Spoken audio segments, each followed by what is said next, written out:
बैसाख के महीने में नवमी तिथि को माता जानकी का प्रागट्य हुआ है पृथ्वी से।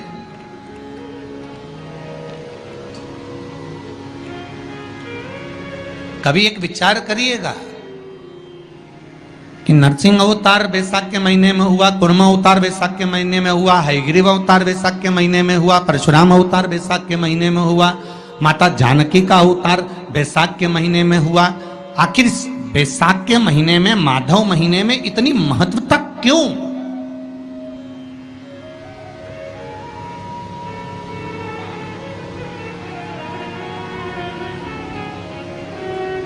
बैसाख के महीने में पड़ने वाली एकादशी, चतुर्थी, प्रदोष,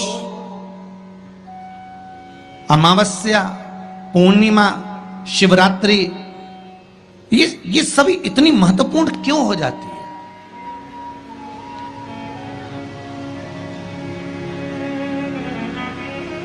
इसकी महत्वता इतनी प्रबल क्यों हो जाती है? किस लिए? क्योंकि बैसाख का जो महीना पड़ता है, सूर्य की संपूर्ण तपन, सूर्य देव अपने पूर्ण तेज के साथ में, पूर्ण तेज के साथ में मृत्यु लोक के निवासियों पर, चाहे जलचर हो, थलचर हो, वायुचर हो, चाहे जो जीव हैं, उस पर जब किरण फेंकते हैं तो संसार का जो मनुष्य है उस पर जब ताप पड़ता है तो ताप पड़ने के कारण उसके मुख से भगवान का नाम निकल ही जाता है, स्मरण नाम निकल ही जाता है। जब उसके मुख से भगवान का नाम निकलता है तो वो भगवान की शरणागति खुद ग्रहण कर लेता है स्वयं।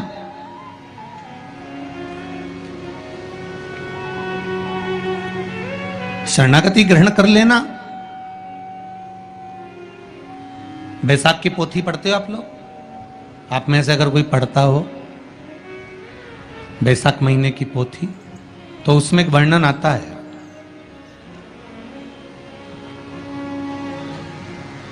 गीता प्रेस गोरखपुर के कल्याण अंक में भी आप ये पावन बैसाख चरित्र श्रवण कर सकते हैं। उसमें बैसाख महीने की पोथी में 10वें दिवस की कथा में 10वें अध्याय में एक व्याध और शंख मुनि का चरित्र आता है।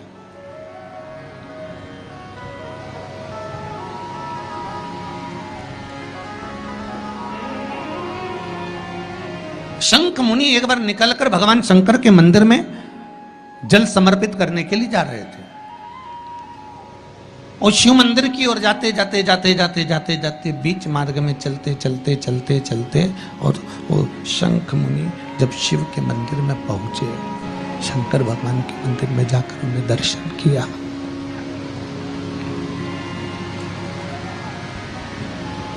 जल का पात्र उठाया और वो जल का पात्र उठाकर जब भगवान शिव को समर्पित कर रहे थे तो उसी समय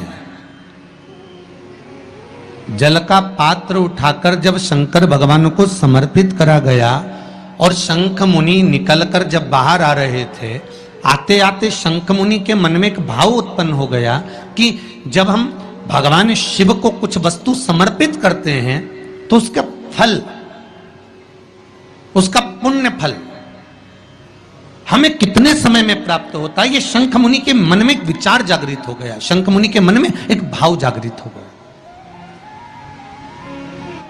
एक लोटा पानी जो भगवान शंकर को समर्पित करता है, मरने के बाद तुम्हारी औलाद तुम्हारा किसी पवित्र नदी में तर्पण करे ना करे, तुम्हारा शिव को दिया हुआ जल तुम्हारे खाते में पहुंच जाता।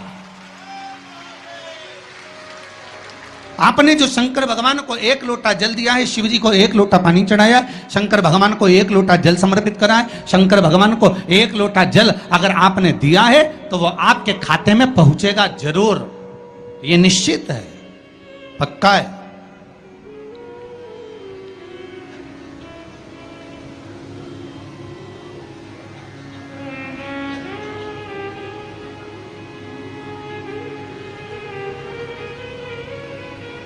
और शिव भक्ति के अनुसार, शंकर भगवान के अनुमोदन के अनुसार, पहले भी कथा में कहा, आज फिर कह रहे हैं, आप जब शंकर भगवान को 1 लोटा जल समर्पित करते हो तो वो 33 कौटि देवताओं के हिस्से में चले जाता है। 1 भाग पितरों के हिस्से में चले जाता है, 1 भाग आहूतों के हिस्से में चले जाता है, 1 भाग वाचुकों के हिस्से में चले जाता है। आपने जो भगवान को दिया वो धीरे धीरे धीरे धीरे धीरे धीरे धीरे बढ़ता चले जाता है, भगवान के धामों में पहुंचता चले जाता है। जिन जिनको आपने नहीं भी दिया, शंकर भगवान पे चढ़ा हुआ जल उन तक भी पहुंच जाता है। ये केवल आपकी निर्मल और आनंदित भक्ति के बल पर पहुंचता है, भक्ति के बल। भगवान ब्रह्मा और भगवान विष्णु ने जो मंथन किया, उस मंथन में जो शिवलिंग निकला और ब्रह्मा जी के मुख से निकल गया कि ये शिवलिंग जो निकला है इसके चरण कहाँ हैं, इसका शीश कहाँ है, जरा पता करा जाए। और ब्रह्मा स्वयं भगवान शंकर का सिर देखने के लिए जा रहे हैं और भगवान विष्णु मृत्यु लोक में नीचे तलातल में, रसातल में, पताल में भगवान शंकर का चरण ढूंढने के लिए जा रहे हैं, भगवान शिव का चरण।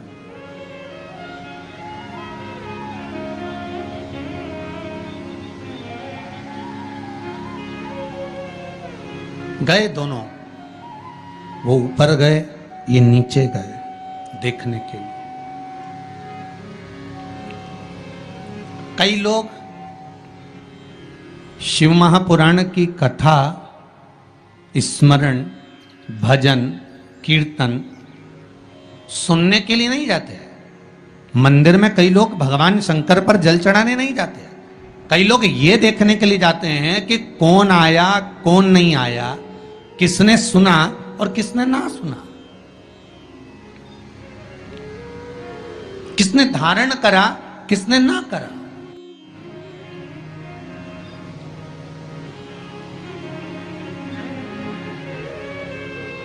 अब ब्रह्मदेव ऊपर गए, इतने ऊपर पहुंच गए, इतने ऊपर पहुंच गए, इतने ऊपर पहुंच गए कि उनके भीतर अभिमत्ता, अहंकार थोड़ा थोड़ा समाहित होने लगा और उन्होंने केतकी के पुष्प को तोड़ लिया और केतकी के पुष्प से कहा कि तुम नीचे चलो मेरे साथ में, भगवान विष्णु के सामने चलकर कह देना कि मुझे भगवान शंकर का शीश मिल गया। केतकी के फूल ने कहा कि यदि मैं झूठ बोलूंगा तो वो श्रेष्ठता कैसे रहेगी।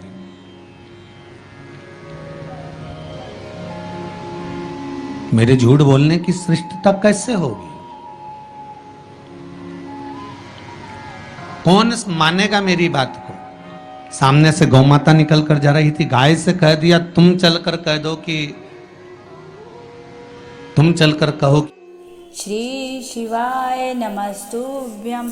सो आप सबने सुना होगा कि महाराज जी ने जो यह उपाय बताया है, यह उपाय करने से आप सबकी जो भी मनोकामना है पूर्ण होगी। अगर आप शिव जी के सच्चे भक्त हैं तो कमेंट बॉक्स में ओम नमः शिवाय जरूर लिखें और वीडियो को ज़्यादा से ज़्यादा शेयर करें।